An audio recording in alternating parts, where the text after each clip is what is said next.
welcome back to our channel. Today, in quiet reverence, we remember the talented artists who left us too soon, some only just days ago. From the icons of Hollywood to rising stars, they each brought light to the world of entertainment, until they passed away suddenly. If you feel moved by their stories, we invite you to leave a like as a silent tribute in their memory. Thank you. Now, let us begin. Someone asked me last week what my greatest achievement was. My greatest achievement was that I survived. Connie Francis, the iconic voice of American pop music, has passed away at 87. Best known for hits like Who's Sorry Now, Stupid Cupid, and the rediscovered gem Pretty Little Baby. She died on July 17, 2025, shortly after being hospitalized with painful hip complications. The news was shared by longtime friend and label president Ron Roberts. Rising from Newark, New Jersey, Connie became the first female solo artist to top the Billboard Hot 100 with Everybody's Somebody's Fool in 1960. Before age 25, she had sold over 40 million records, with 16 gold-certified hits that became the soundtrack of an era. But behind the fame was a woman who endured deep wounds. In 1974, she survived a brutal assault, followed by years of misdiagnosis and institutionalization, 17 psychiatric hospitalizations in a single decade. A failed surgery nearly ended her singing voice. Yet Connie met pain with quiet courage. She wrote memoirs, raised awareness for PTSD, and returned to the stage in 1981. In her final year, she embraced a new audience on TikTok, bridging generations with humility and grace. Her life reminds us that true legacy lies not just in fame, but in the strength to heal, to speak out, and to keep singing, even when the world goes quiet.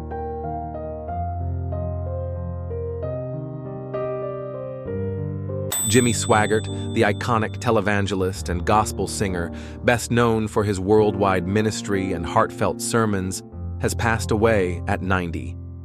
He died peacefully on July 1, 2025, at his home in Baton Rouge, weeks after suffering cardiac arrest. Born in Faraday, Louisiana, Swaggart began preaching in 1955 in humble churches before building a global ministry. He founded Jimmy Swaggart Ministries, broadcasting to over 300 million households in more than 100 countries, and authored over 100 biblical commentaries while selling 17 million gospel albums. In 1988, Swaggart faced a devastating scandal that led to his public downfall and removal from the assemblies of God. His tearful, "I have sinned" confession on live television became one of the most unforgettable moments in American religious history. Yet Swaggart did not retreat. With quiet strength, he rebuilt his outreach through Sun Life Broadcasting Network in 1995, preaching and leading worship until his final days. At the time of his death, he had an estimated net worth of $4 million and a ministry carried on by his son and grandson. Jimmy Swaggart's life was one of grace and hardship. His legacy endures not just through words spoken or songs sung, but through a lifetime of reaching broken hearts with unwavering faith.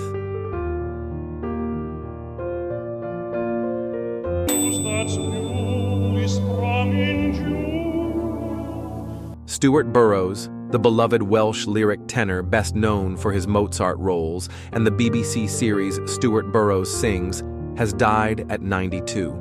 He passed away peacefully on June 29, 2025, at his home in South Wales, leaving behind a voice that once stirred hearts from New York to Milan. Born in the mining village of Kilfenid, he grew up singing in chapel and from his bedroom window to entertain neighbors.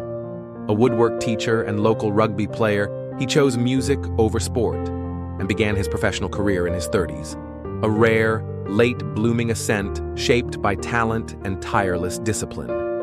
He rose to global acclaim, singing for Stravinsky, Solti, and alongside Sutherland and Takanawa. He once learned Russian phonetically in 6 weeks to sing Lenski in Eugene Onegin, a mark of his unwavering dedication.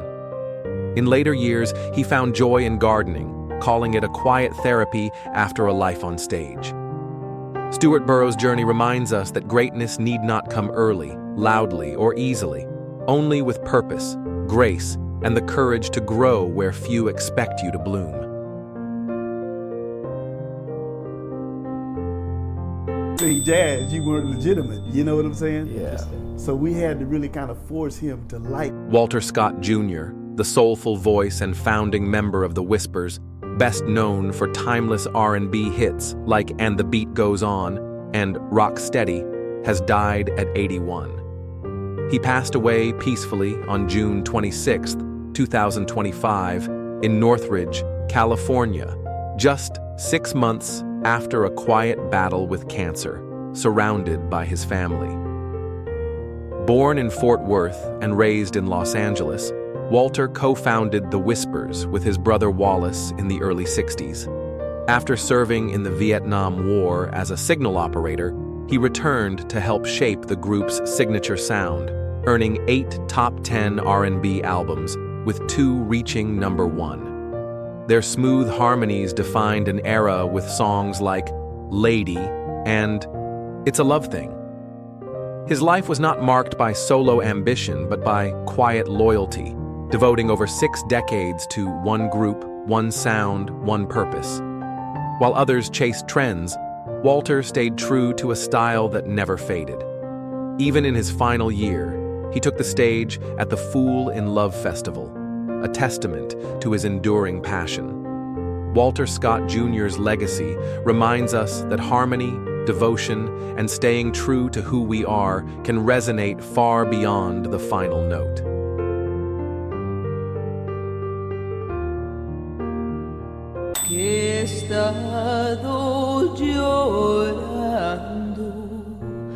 Rebekah Del Rio, the hauntingly beautiful voice behind Lorando in Mulholland Drive, has died at 57. She passed away at her home in Los Angeles on June 23, 2025, leaving behind a legacy of raw emotion and cinematic resonance.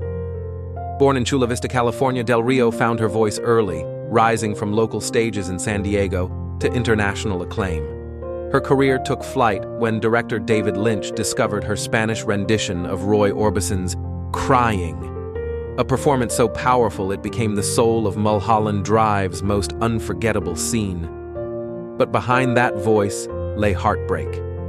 In 2009, she lost her young son to cancer, a grief that reshaped her life and infused her 2011 album Love Hurts, Love Heals, with aching tenderness. Del Rio responded not by retreating, but by pouring herself into song. With quiet strength, she returned to perform with Il Divo, Sting, and even Moby, sharing stages while carrying private sorrow. 2 weeks before her passing, she sang at a charity screening of Mulholland Drive, her final bow, soft, unannounced, and profoundly meaningful. Rebekah Del Rio's life reminds us that the most unforgettable voices are often born from silence, sorrow, and the courage to sing anyway. Hey, incidentally, I forgot to mention, 2 weeks from today, bring your funny faces, because we're going to do the Halloween show, and that'll be... Lou Christie, the legendary falsetto-voiced 60s pop star behind Lightnin' Strikes, has passed away at 82.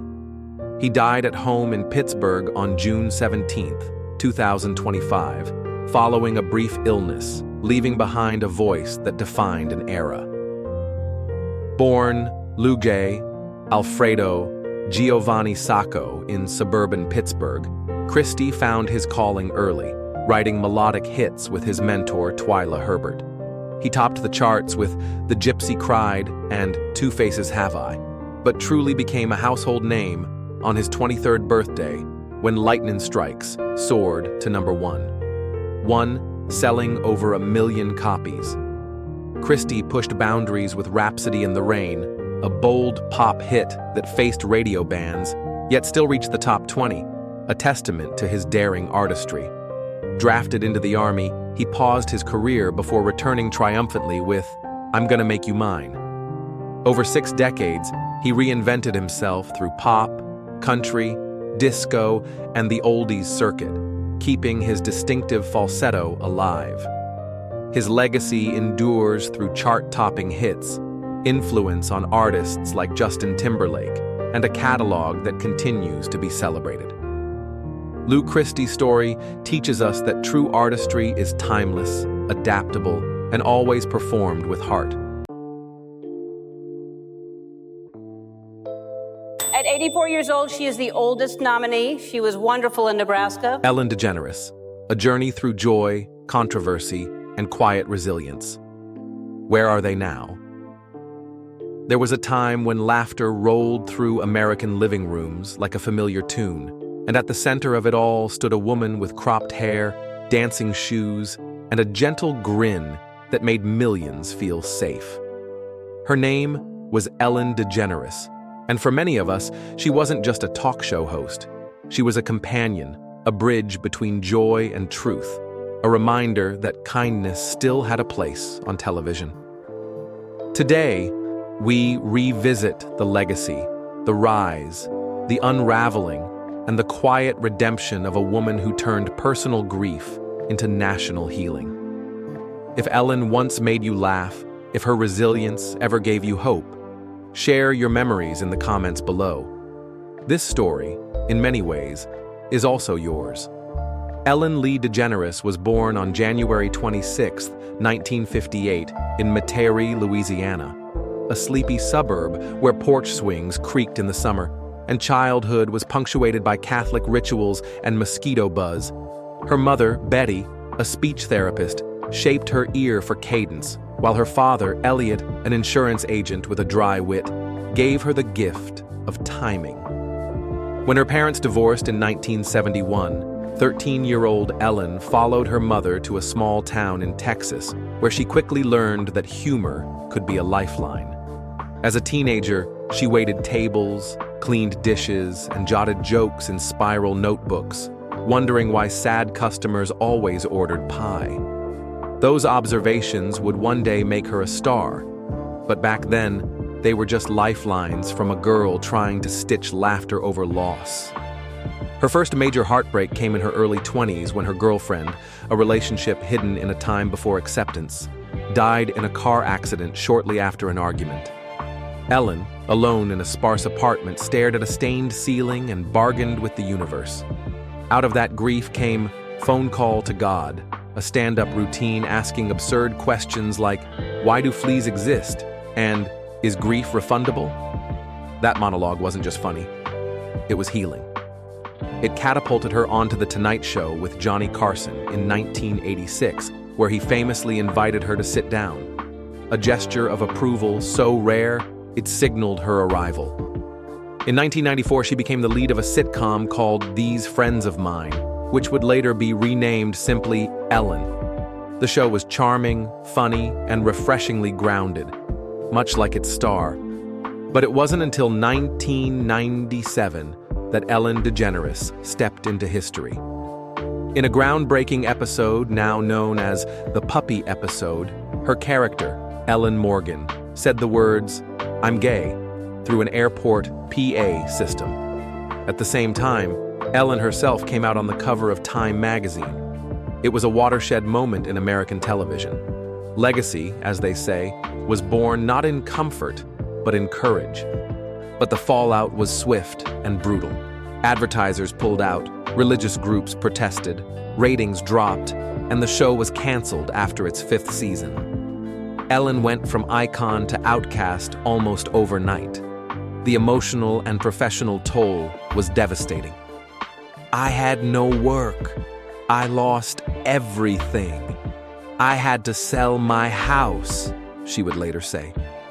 The laughter she had built her life upon went silent. Panic attacks, insomnia, and depression became daily companions. She was, in her words, standing on stage after everyone had gone home. That was the turning point. In the quiet aftermath, Ellen didn't vanish. She transformed. She turned inward. Therapy became routine, meditation a necessity. She adopted a vegan lifestyle, replaced applause with silence, and found meaning not in show business, but in showing up for herself. As she healed, so did her comedy. It became softer, more empathetic, less punchline, more permission. In 2003, she voiced the forgetful but lovable Dory in Pixar's Finding Nemo, a role that reminded audiences why they loved her heart. That same year, she returned to television with The Ellen DeGeneres Show, a hybrid of humor, generosity, and human connection. Her mantra, "Be kind to one another," became more than a sign-off. It became a cultural blueprint. Over 19 seasons, she gave away cars, houses, and hope. She danced, cried, laughed, and listened. She opened her studio to survivors, heroes, children with dreams, and adults with burdens. Her comeback wasn't just a career move, it was a national redemption arc. And yet, no story of resilience is without relapse. Between 2018 and 2020, whispers of a toxic work environment behind the scenes of The Ellen Show became headlines. Accusations surfaced. Warner Media launched an investigation. 3 top producers were let go. Ellen opened season 18 with a direct apology, her voice clear but vulnerable. "I take responsibility. We're starting a new chapter." Ratings dipped, but the show continued until its finale in 2022. A full-circle moment where gratitude outshone regret. Today, Ellen lives a quieter life on a 15-acre estate in Montecito, California, with her wife, Portia de Rossi, and 3 rescue dogs, Kid, Augie, and Mrs. Wallace Browning. Her mornings begin with trail runs under golden sunrises, followed by oat milk cappuccinos and vinyl records of Billie Holiday. She sketches furniture in a converted barn, FaceTime scientists at her conservation campus in Rwanda, and mentors young LGBTQ+ comedians through the Trevor Project. Her legal pad, that yellow notepad she's used for decades, still sits in her Tesla's glove compartment, filled with notes like self-checkout meltdowns and existential dread of group texts. Financially, she remains among the highest-paid entertainers, with investments in clean tech, sustainable fashion, and plant-based ventures. In 2024, she launched her Looking for a Sign stand-up tour, her first since 2018, and a Netflix special is set for release in winter 2025. Her work now blends comedy with conscience. The next great wildlife ranger, an upcoming competition series, will spotlight conservation teams across Africa. Her children's animated special on empathy is in development at HBO Max, executive produced by her own Very Good Production. What's most remarkable is not what Ellen has earned, but what she's learned. That legacy isn't the awards or applause. It's the infrastructure you build for others. It's the guerrilla research campus in Rwanda, the breast cancer screenings she funded in honor of her mother, the mobile COVID testing units she deployed during a pandemic, the smiles sparked from a surprise $10,000 check on live TV. "My hope is to make people feel good and laugh. That's my purpose," she once said. She still writes ideas longhand. She still watches the sky like it's trying to tell her something. And when asked what legacy she hopes to leave, she answered without hesitation, "Kindness scales." Picture this: Ellen walking along a hilltop trail with her rescue dogs at her side. No cameras, no cue cards, just the sound of gravel underfoot and the low hum of California breeze. She stops, pulls out that familiar legal pad, and jots something down. Maybe a joke, maybe a memory, maybe a question for God. Whatever it is, it's hers, shaped by grief, polished by grace, and offered with laughter. If this story touched you, or if Ellen once made you smile when you needed it most, consider subscribing to this channel. Her journey reminds us that the greatest comeback often grows from the deepest cracks, that redemption isn't loud, it's steady, and that in a noisy world, sometimes the kindest thing we can do is